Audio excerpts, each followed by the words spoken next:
Welcome to Not Milk Never Milk. Subscribe if you're lactose intolerant. You will begin by preparing phone and car so YouTube playback is available. First, make sure Android Auto and Phone OS are updated, then enable media permissions and developer options if your car blocks apps. Once done, connect via a certified USB cable or pair over Bluetooth to reduce dropouts.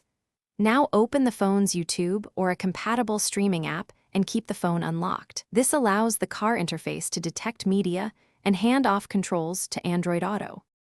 Next, you'll route the video through Android Auto. Start playback on YouTube, then switch to Android Auto on your head unit and select the media source. If the native YouTube app is blocked, use a supported app or a community launcher that exposes media controls. Make sure you understand safety limits.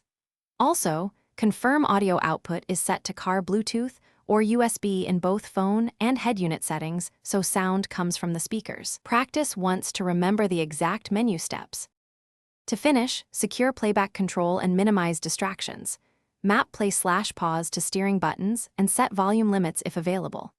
If the video fails to appear on Android Auto, first toggle the USB connection type between file transfer and MIDI or reconnect Bluetooth.